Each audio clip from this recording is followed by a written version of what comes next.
Later, when you study at home, don't look for DVT under respiratory or PE under respiratory. So PE, technically, yes, they have respiratory symptoms, but it's technically a vascular problem because it's affecting the pulmonary artery. Make sense? Okay, so it's under vascular problems. Are we clear? Yeah. Okay, so don't go looking for it under the respiratory chapter. All right. Okay. So let's start with DVT first because this is the most common cause, meaning this will be the precipitating event before the patient develops a PE. Although not all PEs start with a DVT. Obviously, what are two cardiac conditions that can lead to PE? Atrial flutter and atrial fibrillation, okay, or valve disorders. Those can cause clots and then cause a PE. But again, majority though of our PE patients have a DVT first. Plus, again, as I mentioned, management for PE is the same as with DVT because both involve a clot.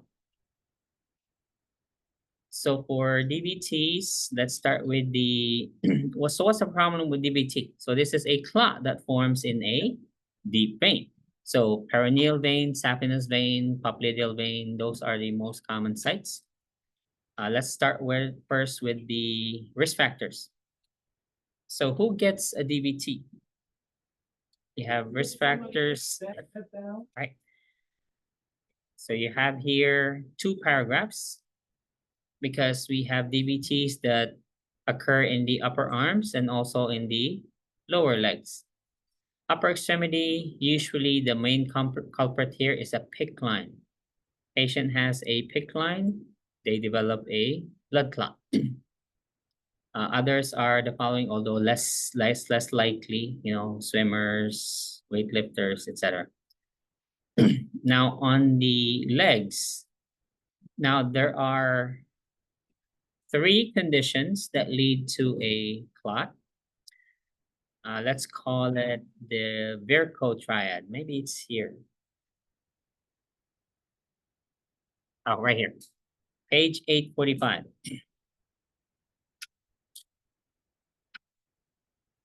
There are three conditions that lead to clot formation. All three are called the Virchow triad. One is endothelial damage. This refers to any injury to a blood vessel, injury to a capillary, an artery, or a vein. You could be injured with a needle stick because we're checking your sugar. We could be injured because of trauma. You had an accident or you were mugged, shot, or stabbed, or any trauma for that matter, which damaged the endothelial layer of your blood vessel. Any question on endothelial damage? Second, venous stasis. This is any condition wherein blood pools in one or more areas of your veins. Venous stasis does not only occur in a vein. Venous stasis also refers to blood pooling in one or more heart chambers because the effects are the same. So altogether, they're all fall under venous stasis. What is this again? When blood doesn't move, when blood pools in one or more parts of your body. Could be precipitated by immobility, paralysis, or let's say prolonged sitting or standing. You are taking a 20-hour flight overseas, for instance. Or let's say you're bedbound because of debilitating condition. You're in ICU, or you're in pain, or whatever. You're post-op, doesn't matter. You are not moving, so blood circulation is impaired. Not arterial circulation, but venous circulation, meaning blood is not able to return normally to the heart. Yes, sir?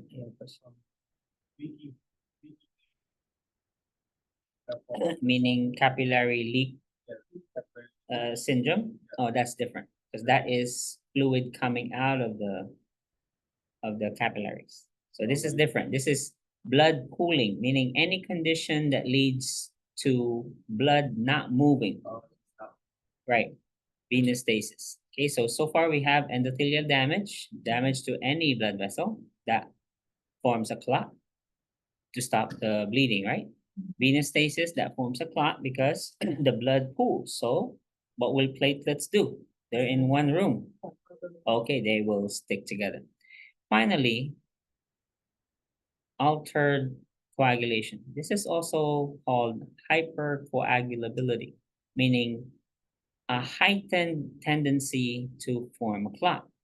Factors that fall under here include smoking, pregnancy, cancer, or any other blood disorder that causes you to abnormally clot. How cancer does it is cancer cells produce tissue factor. Tissue factor is a enzyme released by an injured blood vessel, meaning whenever we injure a capillary vein or artery to stop the bleeding, they they trigger the release of tissue factor, and then tissue factor in turn stimulates the clotting cascade, which causes the clot to form. In cancer, even in the absence of endothelial damage, the cancer cells release tissue factor, and that's how it leads to altered coagulability. Any question on the three? Okay, so we know now we have three conditions that lead to a clot formation. How will you prevent, therefore, DVTs? Can we manipulate the same three factors in order to prevent it? Because we know these three facilitate clot formation. Can we use the same three to prevent it from happening in the first place? Yes, so how do we do it with endothelial damage? How can you stop? You know the body will form a clot because you suffered trauma, or let's say you had surgery. So what are these patients given? Anticoagulants. Okay, let's go to venous stasis. So you know the patient has pooling of blood somewhere. So what do we do? How do you keep that blood moving? Okay, so we do mechanical, right? So we can put mechanical compression devices in the legs, compression devices, or stockings, for instance, or positioning, right? Elevating the legs. Or in the case of AFib or aflutter, what can we do? For aspirin, actually just an antiplatelet, so we still need anticoagulants. Okay, right. And then the same for altered coagulation. You have to put them on anticoagulants. All right, so here are your risk factors. So they fall under three different categories. Endothelial damage, these are your examples. Venous stasis, these are examples. And altered coagulation. Okay. Let's go now to manifestations. So how does the patient look if they have a DVT? Well, the extremity will of course be swollen, tense, painful, and cool to the touch. There will also be pain or tenderness over the area because the vein is inflamed. Complications, of course, the most fatal is a pulmonary embolism, which means the clot is no longer stationary and now becomes a traveling embolus and can cause death depending on the size and number of the clots. So later we'll talk about low risk, submassive, and massive PE. Let's go straight to treatment now. Oh no, sorry, diagnosis first. Unlike before, wherein we use the Hohmann sign as a indicator of a DVT, that's no longer reliable because Hohmann sign is present even in non-DVT patients. So we need the gold standard is now a ultrasound. So we need to visually see the clot in order to diagnose a DVT.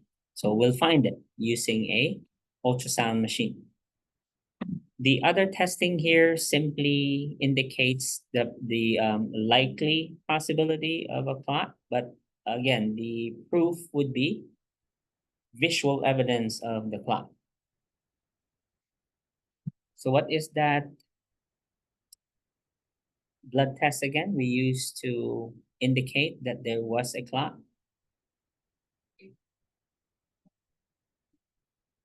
No, it's not mentioned here. No, you know what? Because after the clotting, according to the clotting cascade, once you form a clot, what will be done to that clot right after it is formed?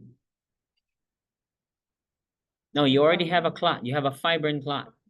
What will we do with that clot? What will the body do? Just leave it alone? No, Destroy the clot. So what is left behind after clot destruction? After you destroy fibrin, what will be left behind?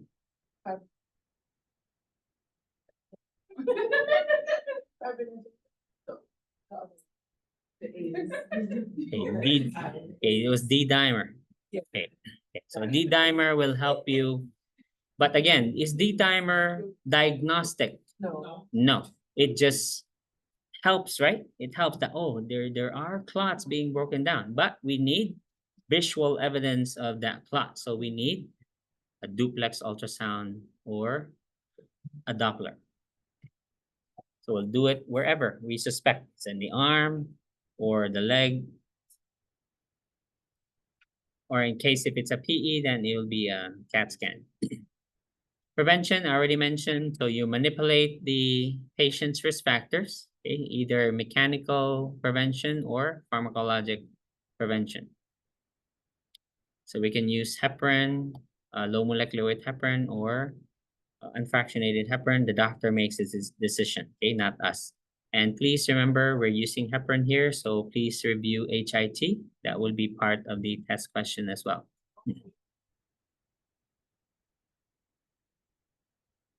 Okay, management is two here. Just because they have a clot, does that mean they're immune from another clot? No, they are even high risk for another one. Once you have a clot present, then they could be more forming. So two goals here is to prevent new clots from forming and also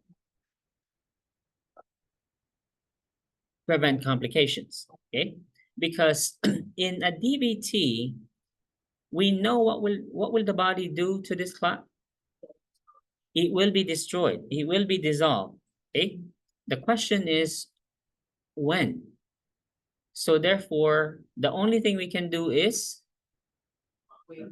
yes, prevent new ones from occurring and stabilize this existing clot because the body will destroy it. Okay, just let the body destroy it.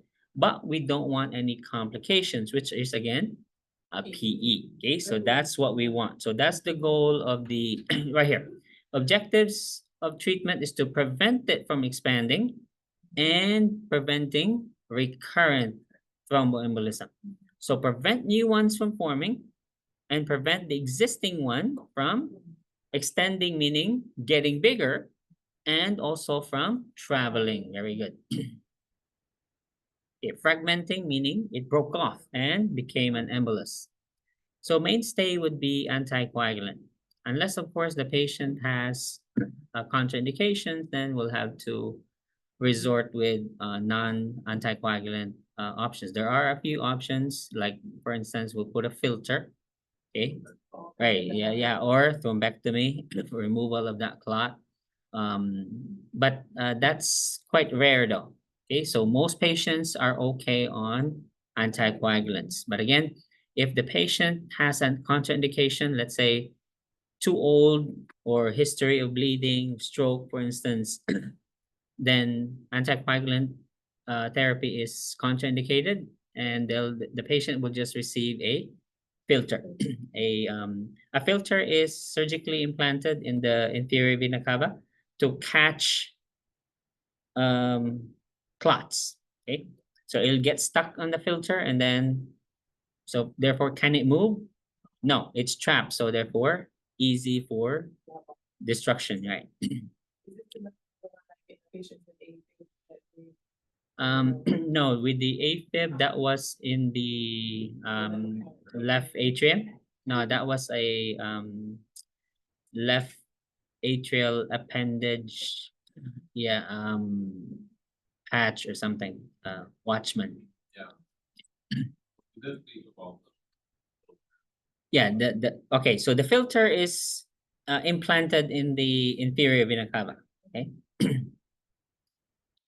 So our job here is on anticoagulant therapy. Okay, so let's discuss the therapy. Depending really on the patient's risk factors. So the doctor puts a score. Remember the risk factors here? Chart 26-9. Okay. So the doctor decides what will be the best treatment for this patient based on, they give the patient a score. Okay, I forgot what the name of the scoring system is. So based on the patient's score, they will decide what will be the best treatment for this patient. What type of anticoagulant and for how long. Again, based on the patient's score, based on the Virchow triad, chart 26-9, the doctor decides what type of anticoagulant to use and for how long the anticoagulation will be. That is not a nursing decision. Okay? So our responsibility is on how to care for a patient receiving anticoagulants. Okay. It depends. What type of anticoagulant was given? So let's start. Options are the following. If you want immediate anticoagulation, the option is heparin. Reason is heparin is a direct thrombin inhibitor. So it stops the activation of thrombin. So therefore, no thrombin activation, no fibrin. No fibrin, no clot. Okay? So it's a thrombin inhibitor. So the moment you give it, either subcutaneously or intravenously, there is immediate anticoagulation. Problem with heparin is the routes are what? Sub-Q or IV. And we send the patient home on sub-Q and no, I mean unfractionated heparin. No, definitely not IV. So in that case, the patient has to be put on an oral anticoagulant, correct? Right. So the option for warfarin is made if the patient's risk factor is a valve problem. Okay. So if the patient has a valve problem, the only option is warfarin. Why? Because the drug company said so. Okay. Meaning in their clinical trials, the other anticoagulants did not work. Only warfarin was able to prevent new clots from forming in valve problems associated clotting. Are we clear? Okay. You can also use factor 10A inhibitors. These are, okay, let's go to this table.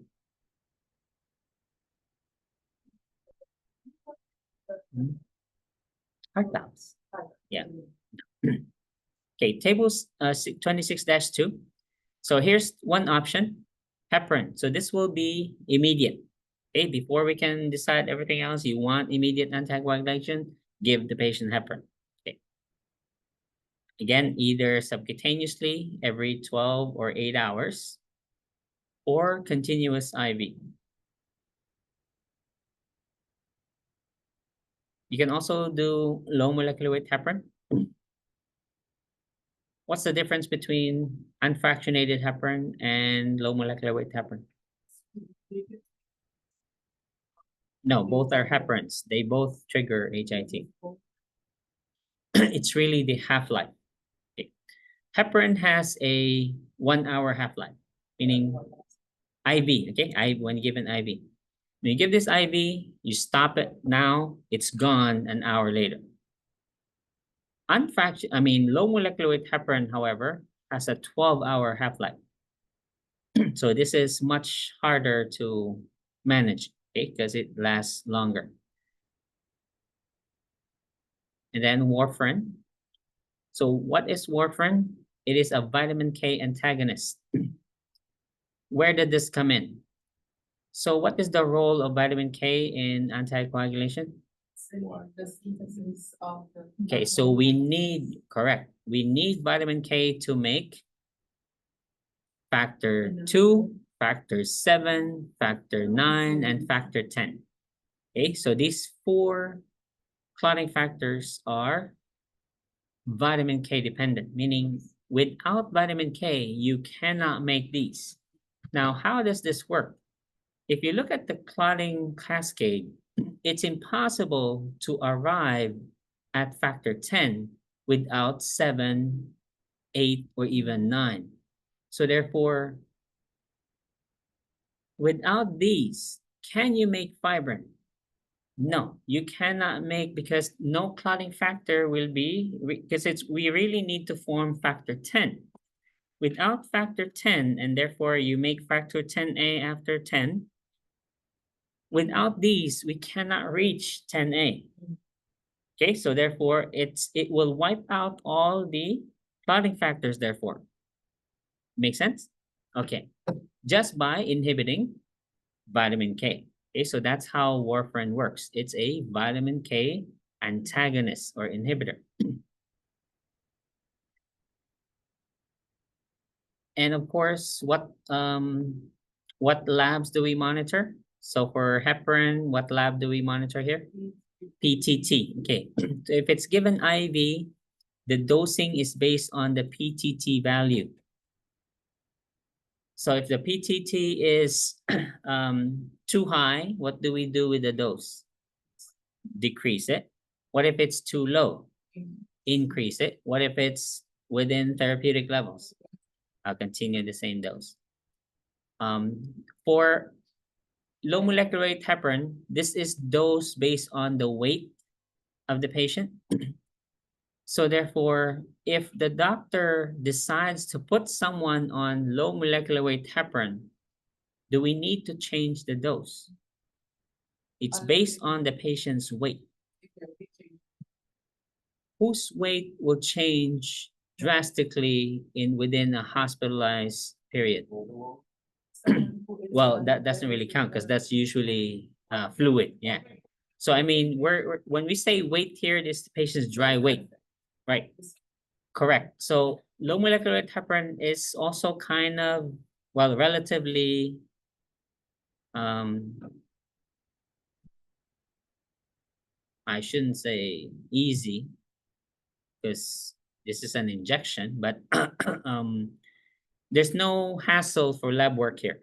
So for heparin infusion, the patient gets stuck with a needle every 6 hours. We have to monitor PTT every 6 hours if it's IV. Okay. If it's low molecular weight heparin, no blood work needed, because why? The dose does not change. It's based on the patient's dry weight. Are we clear? Okay.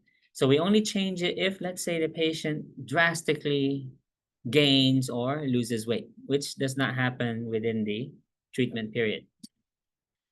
Warfarin, what do we monitor? PT and INR. This is our goal, 1.5 to twice the normal. The level usually for a DVT is between 2 and 3. It'll be higher if the patient has had multiple DVTs, meaning they've had one in the past. It's not going to be 2 to 3 anymore. It'll be probably 3 and 3.5, something like that. Even higher if they had a PE. And of course, this is vitamin K antagonist. So what's the antidote? Vitamin K. So is there any restrictions here? Yes, for food, yeah, food interactions, because, okay, please review what are those foods that are high in vitamin K. Okay, so you have to limit them, because does it make sense? You're taking this and eating the antidote? Does it make sense? No. Okay, the last group are factor 10A inhibitors. So this will target the clotting cascade later in the cascade. They are convenient to use, especially the oral ones. Fondaparinux, you may have seen this. You remember this from HIT last Yes. semester. Okay, so this is a option. If you have HIT, then you can use a different type of anticoagulant. The oral factor 10 inhibitors are the most convenient. No blood work, no diet restrictions. So rivaroxaban, apixaban, edoxaban, betrixaban, and other options again. These were mentioned also again last semester under HIT. Okay, argatroban, lepirudin, right? And dabigatran, another oral anticoagulant. Okay, if the patient cannot receive anticoagulants, then the option is a thrombolytic. So just like you gave to your stroke patient, this one though will be a smaller dose injected directly into the clot to dissolve it. This will be administered by the physician. And non-pharmacologic, of course, will be surgical. Patient will undergo thrombectomy. And this is your teaching for patients taking any anticoagulants. This will apply. Of course, the green leafy vegetables will only apply to which one? Warfarin only, okay, the vitamin K inhibitor. And these are bleeding precautions.